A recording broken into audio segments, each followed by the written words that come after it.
All right, so hi everybody, welcome. Good to see you. Good to see your faces.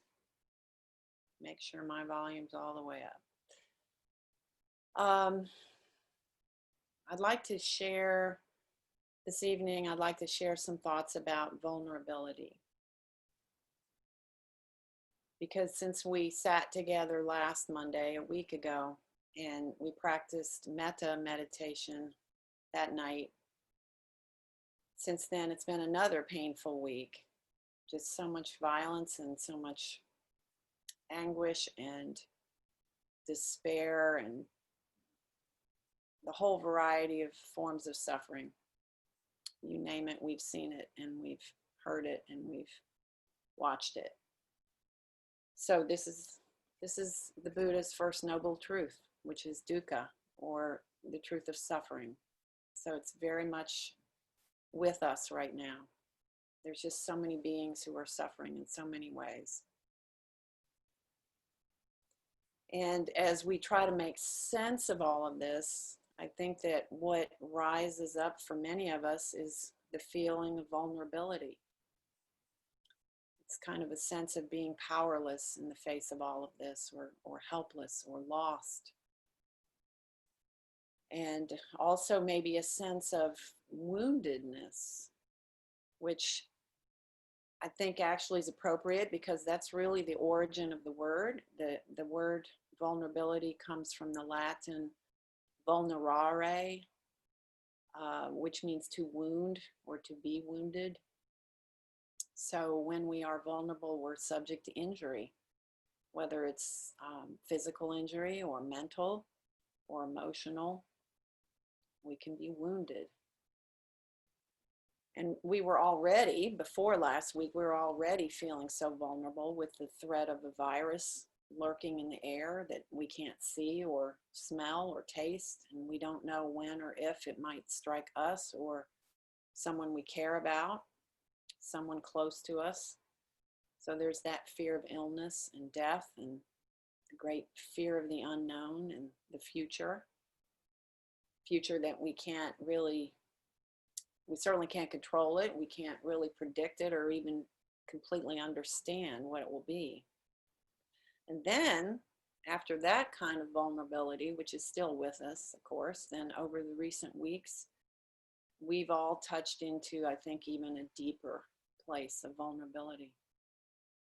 And this is the vulnerability that people of color have been experiencing and living with for hundreds of years, for generations.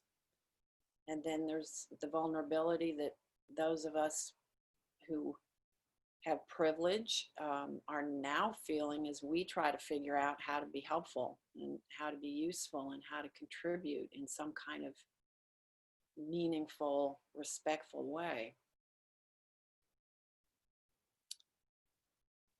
I think that this visceral horror of watching a video of a man dying as he runs out of air, that one experience, that shared experience, brought us face to face with vulnerability. George Floyd was overpowered and helpless, completely vulnerable, in that incredibly thin thread that our life depends on, our breath, the very breath, the air, was taken away from him. And we haven't, I don't think any of us, we haven't been able to see the deaths of tens of thousands of people who have died alone in hospital wards suffering from COVID-19 as those people ran out of air. But we did see George Floyd die. And as we watched that happen, I think his individual vulnerability grew into our collective vulnerability. Of course, Black people know that. They already knew that. They've lived that for hundreds of years, that sense of vulnerability. But now we're all starting to understand a little bit of what that feels like. It's starting to sink in. We are so vulnerable.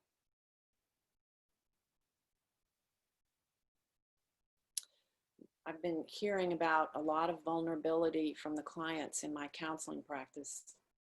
Last week, I talked with a young mom who was agonizing over the decision of when to send her child back to daycare. It sounds like a mundane thing, but for her, it was really frightening because she knew that her child was lonely and bored and unstimulated and needed to be back with other kids playing and having fun.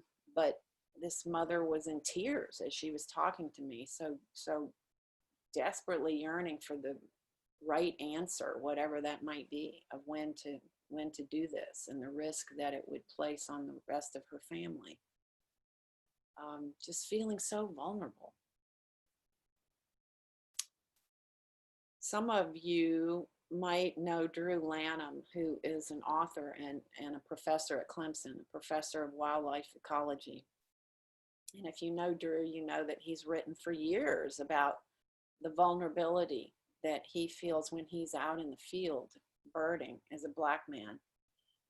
Very, very much in the minority because there's hardly any Black birders, just a handful, he says. But also feeling vulnerable because Drew knows that being a Black man wandering around outside with binoculars might look really suspicious to certain people. And after the infamous incident in Central Park between a Black male birder and a white woman, Drew, in the past couple of weeks, has written some really compelling things about how it feels to be vulnerable and really explaining the sense of vulnerability. And he also said, there was one interview he did with a magazine that he said, I can honestly say that I'm less fearful walking in forests and in places where I know there's four-legged predators that can kill and eat me. I'm less fearful in those situations than when I recognize the lights of a police cruiser trailing me for no reason. Vulnerable. So how can our meditation practice connect to all of this? How can meditating help us handle this vulnerability that we're all feeling in one way or another? First of all, I think that what we do in meditation is to make ourselves deliberately vulnerable, so to speak.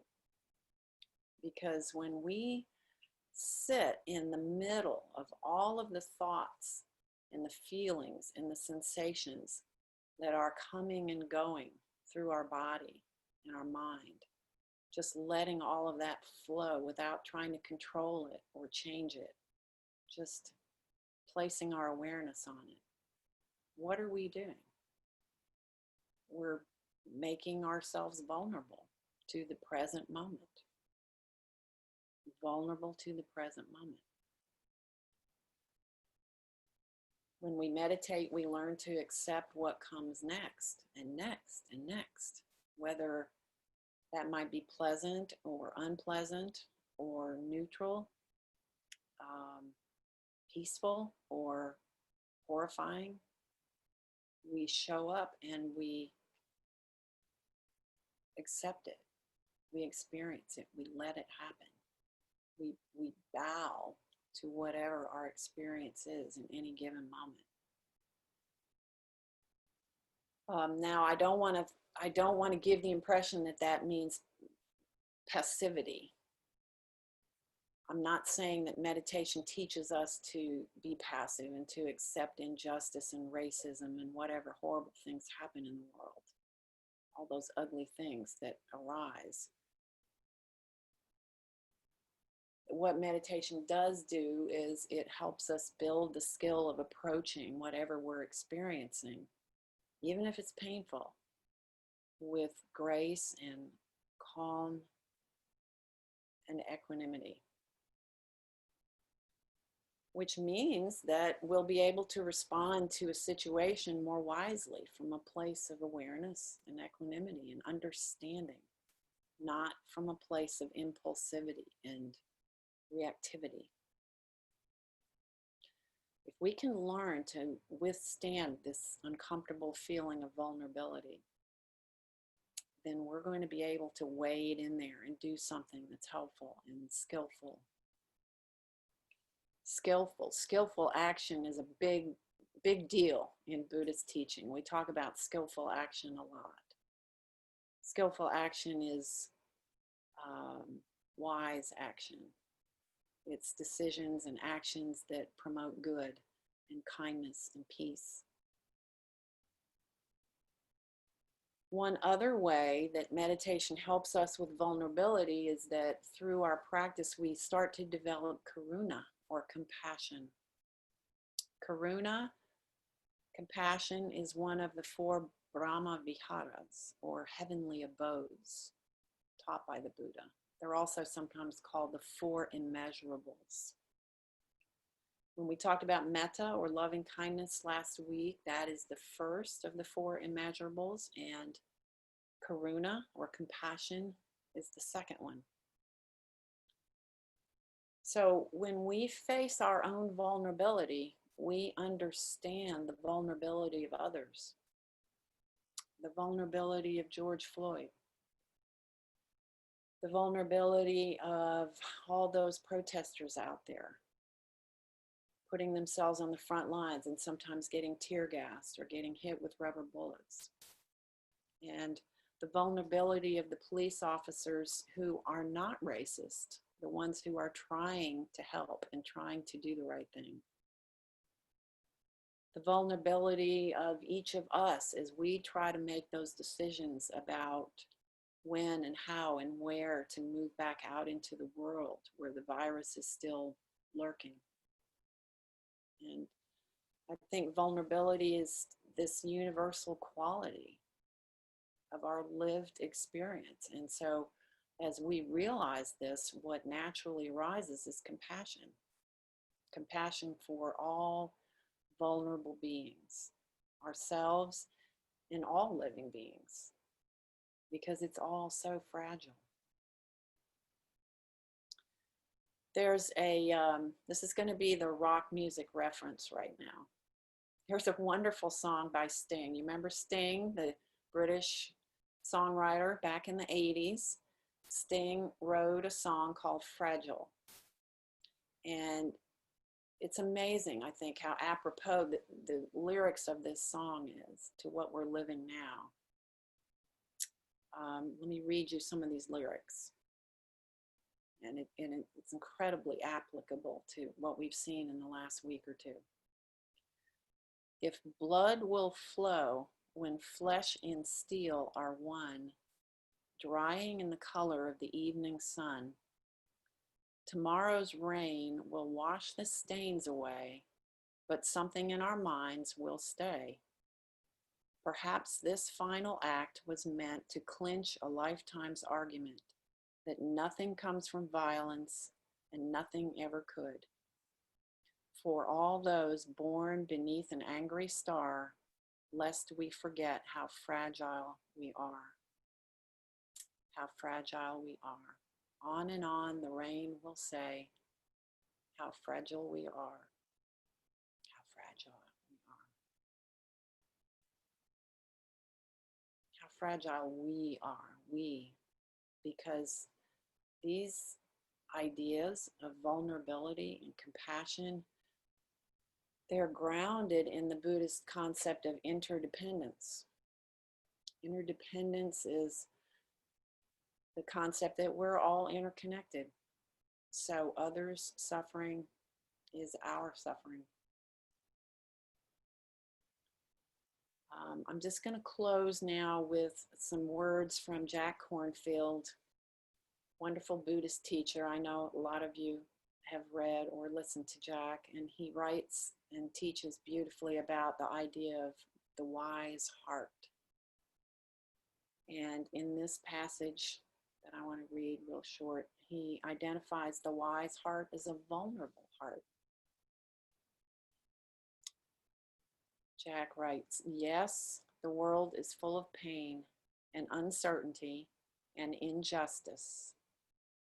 But in this vulnerable human life, in family, community, and society, every loss is an opportunity either to shut out the world or to stand up with dignity and let the heart respond. When we come to rest in the great heart of compassion, we discover a capacity to bear witness to suffer with, and to hold dear with our own vulnerable heart the sorrows and beauties of the world. Then we can act with courage, standing up for what matters, all from a center of wisdom, peace, and love. In the midst of difficulty, we can stop repeatedly and return to the strength of compassion and our common vulnerability. We can trust the courage and vulnerability of our heart to meet life as it is. And in this way, we will find in ourselves the power of love and truth to respond to a world that so needs our care.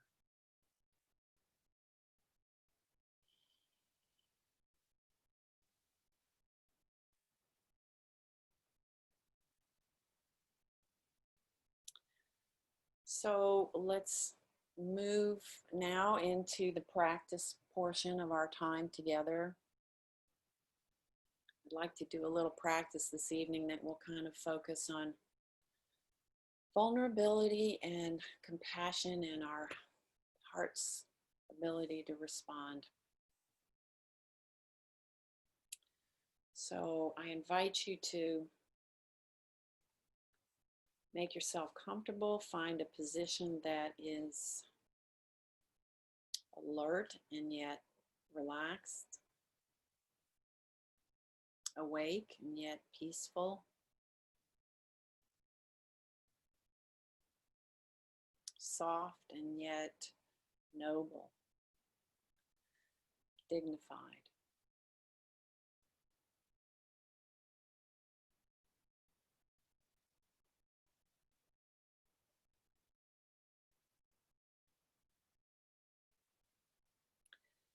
And then allow your eyes to close if you're comfortable doing so.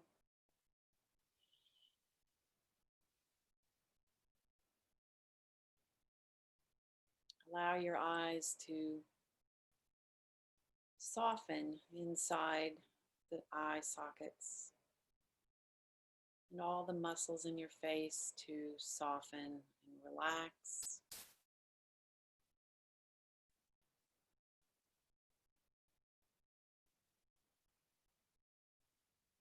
And allow your body to settle into your posture, your sitting posture. And feel your connection through the parts of your body that connect with whatever you are sitting on, the floor, cushion, chair. Imagine that you can send down roots through that support, through the floor, into the earth.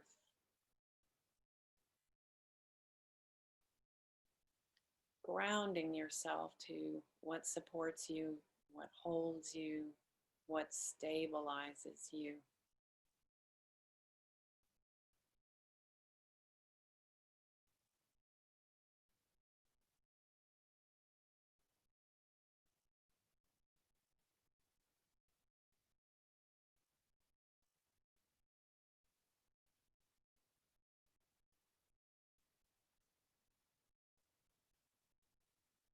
And then allow your awareness to settle in to the breathing as it breathes itself.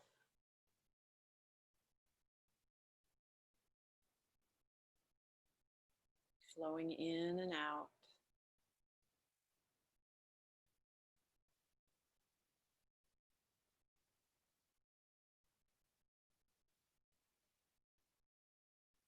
Each breath helping you ground and settle and focus A little more.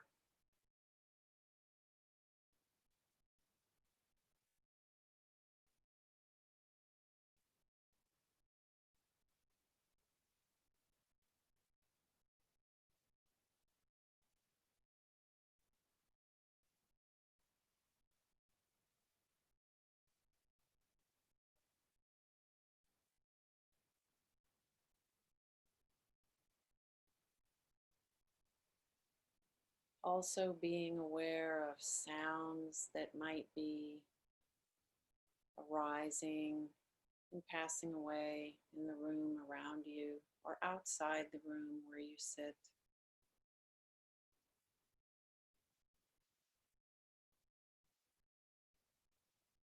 Letting these sounds come and go,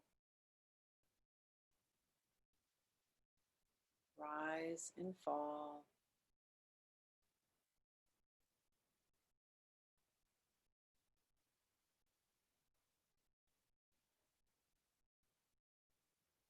Sounds arising out of the stillness, the quiet, the silence,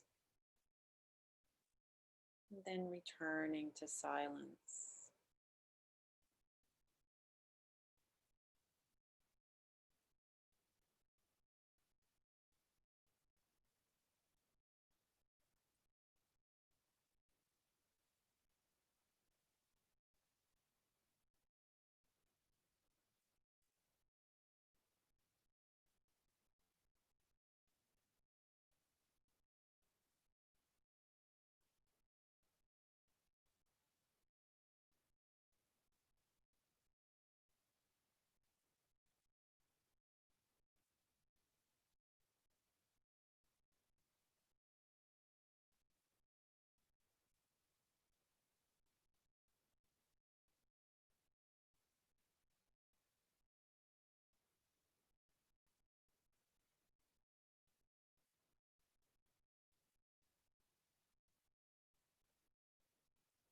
And now, because we will be working during this period of sitting with metta and karuna, loving kindness and compassion, we want to create a sense of connection with our heart. So if you feel comfortable doing so, and if it feels that it might be helpful, you can place one hand on your chest over your heart.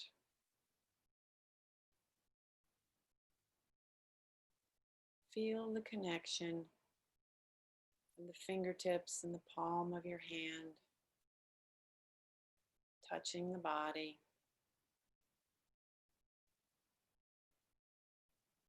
Acknowledging the heart center.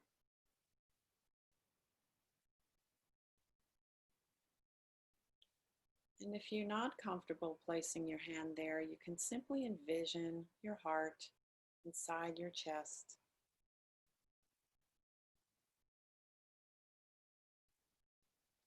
Feel the chest, be aware of the chest moving with each breath.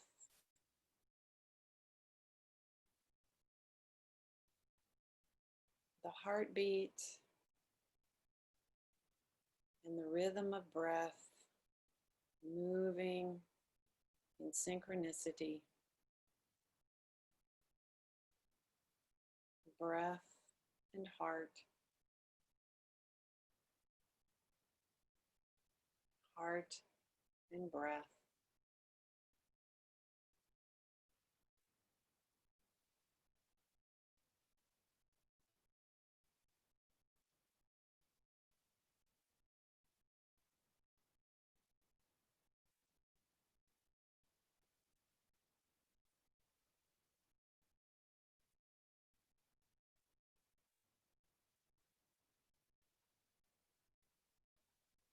And then we'll take a moment or two to become aware of whatever pain or hurts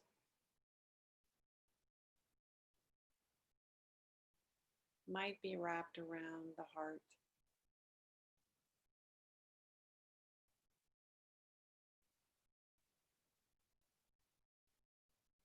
whatever might be stored there from things that we have seen or heard or read or thought or experienced in any way in the last few days.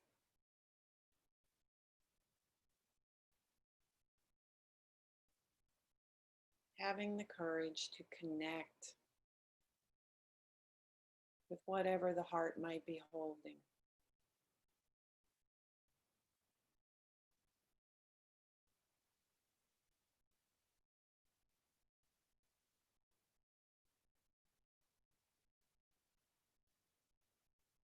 Letting the breath steady us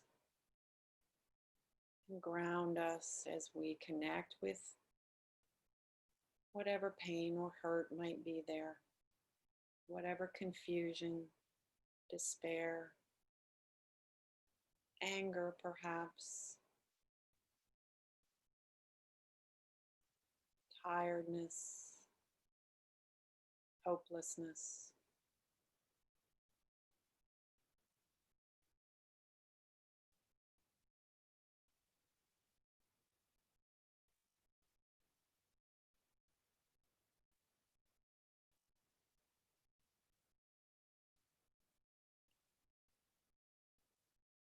And then we use the power of metta and karuna, loving kindness, compassion, toward our own hearts, our own aching hearts.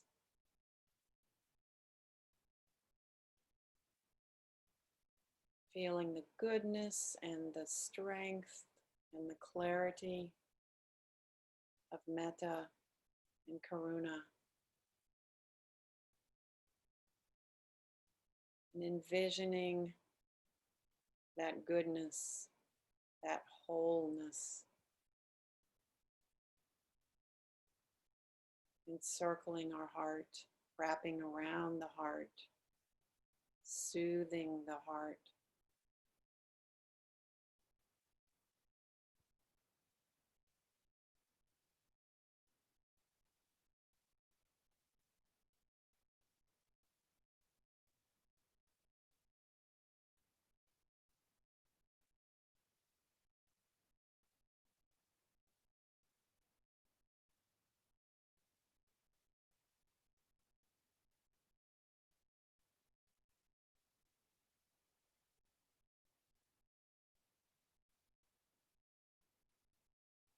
Feeling the steadiness of loving kindness and compassion, how they can soothe and comfort us, how they can restore hope and energy and clarity.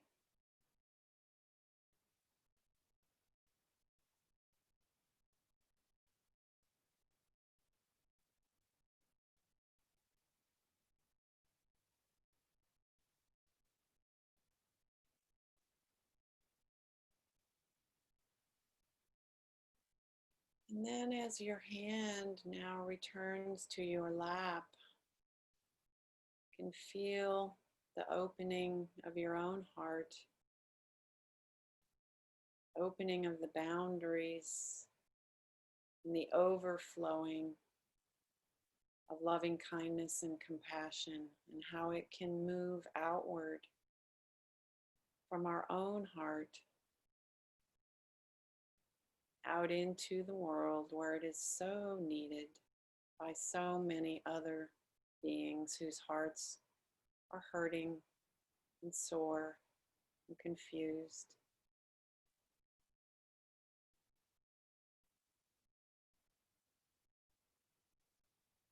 And with each breath out, we can allow a little more of that energy of metta and karuna to flow outward wherever it may be needed.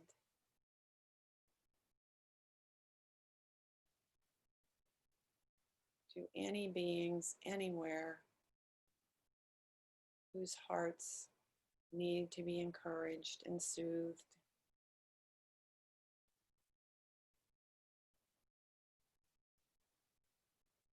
Freely sharing this healing power of metta and karuna.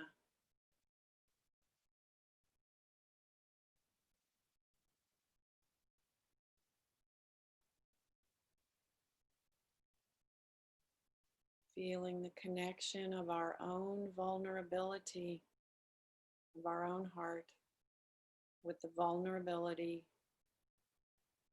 of all other beings' hearts.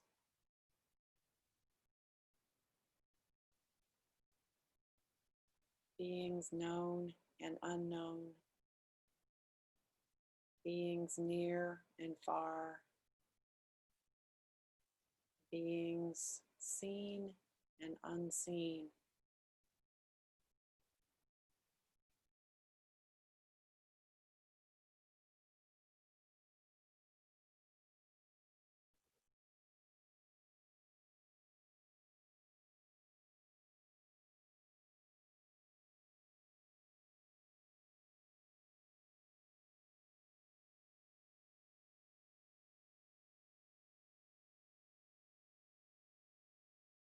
Letting the breath carry this out from our heart to all other suffering hearts.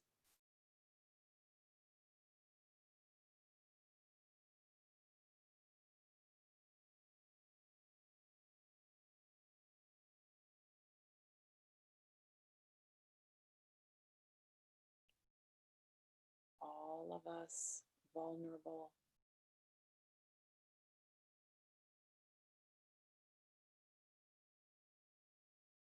all of us sharing loving kindness and compassion,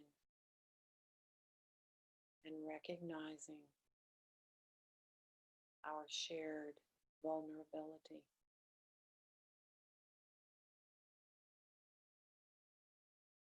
How fragile we all are.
And now as we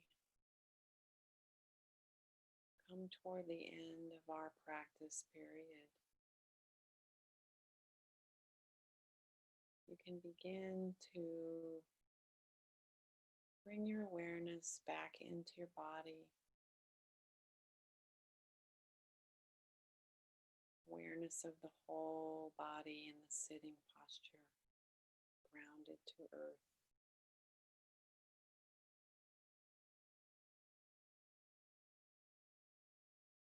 Resting in silence.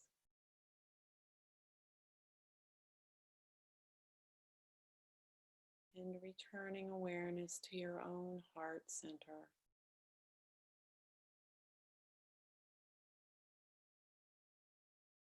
Your own very tender and vulnerable heart.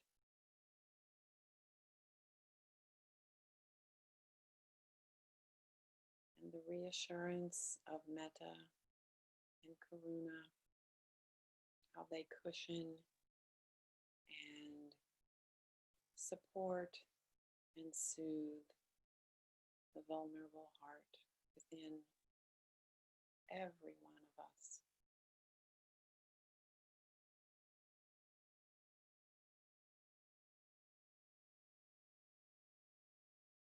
And awareness also back to a steady, soft rhythm of breath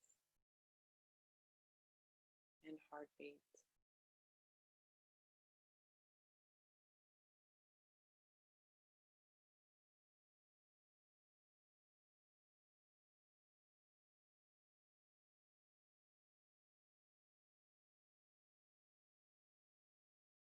In another moment or so, you will hear the sound of the bell. You can be aware of sound. It's rather imperfect on Zoom. It is a bell.